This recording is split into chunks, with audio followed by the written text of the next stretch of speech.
दोस्तों आजकल के स्मार्टफोन्स के जो कैमरा हैं वो इतने स्मार्ट हो गए हैं कि वो डीएसएलआर तक को कम्पीट कर रहे हैं। लेकिन क्या आप जानते हैं कि दुनिया का सबसे पहला कैमरा इंटीग्रेटेड स्मार्टफोन कौन सा था? चलिए मैं आपको बताता हूं। कायोसेरा नाम की कंपनी है जो ये क्लेम करती है कि 1999 में उसने सबसे पहला कैमरा इंटीग्रेटेड फोन लाया था और उसको कॉमर्शियली सेल किया था। इस न्यूज को CNN ने कवर किया था और उस फोन का नाम था VP210, विजुअल फोन्स 210। इस फोन की सबसे खास बात यह है कि आजकल के जो फोन होते हैं उसके कैमरे का मेगापिक्सल तो 128 तक जा चुका है और जनरली 48 मेगापिक्सल के कैमरे तो आज आते ही आते हैं, लेकिन इस फोन के मेगापिक्सल्स थे 0.11 मेगापिक्सल और ये अपनी स्टोरेज खत्म होने से पहले तक 20 फोटो ले सकता था। सबसे खास बात इसकी ये है कि इसके अंदर एक इंटीग्रेटेड स्टैंड लगा हुआ था जिसकी मदद से आप अपनी खुद की फोटो बहुत ही आसानी से ले सकते थे और उस टाइम पर इस फोन की कीमत जापानीज येन में 40,000 येन थी और इंडियन रुपीज में लगभग 25,000 रुपए थी। दोस्तों, अगर कोई देश की सरकार ये बोले कि जाओ सन को टच करके आओ, हम इस देश का तुम्हें प्रधानमंत्री बना देंगे, तो ये बात इस दुनिया में कोई आदमी मानने को तैयार नहीं होगा। लेकिन नासा एक ऐसी एजेंसी है, अगर इससे कोई शर्त लगाए तो पक्का हार जाएंगे, क्योंकि इसने एक ऐसा स्पेस एयरक्राफ्ट बनाया जो सन को टच करके वापस आ रहा है। जो सन के चारों तरफ का एक एटमॉस्फेयर होता है उसका नाम है कोरोना। वहां का टेम्परेचर लगभग 11 लाख डिग्री सेल्सियस है। उसे सहन कर पाना अपने आप में बहुत बड़ी बात है। जो 4 एलिमेंट दिख रहे हैं, इन एलिमेंट्स का यूज करा वैज्ञानिकों ने और एक ऐसी हीट शील्ड बनाई और स्पेस एयरक्राफ्ट के चारों तरफ ढक दिया ताकि स्पेस एयरक्राफ्ट आसानी से सूर्य के पास जाए और टच करके वापस आ सके। जब अप्रैल महीने में अपना 8वां चक्कर स्पेस एयरक्राफ्ट लगा रहा था, उस समय ही उसने कोरोना को टच किया था। इस स्पेस एयरक्राफ्ट का नाम है द पार्कर सोलर प्रोब।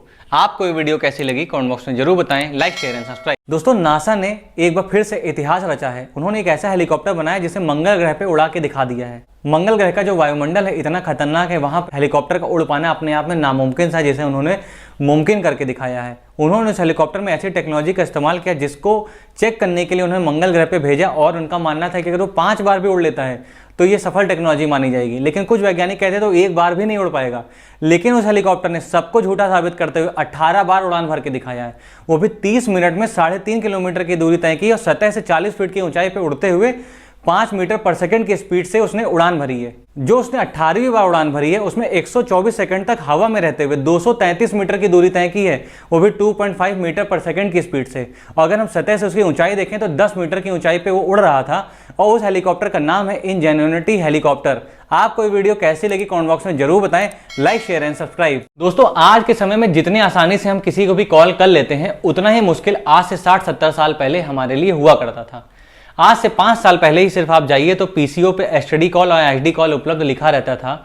हमारे देश में सबसे पहले एसटीडी कॉल 1960 में की गई थी। उससे पहले ऑपरेटर के माध्यम से एक शहर से दूसरे शहर हम लोग कॉल किया करते थे। एसटीडी का मतलब होता है सब्सक्राइबर ट्रंक डायलिंग, जो कि 2 से 8 अंकों का कोड होता था।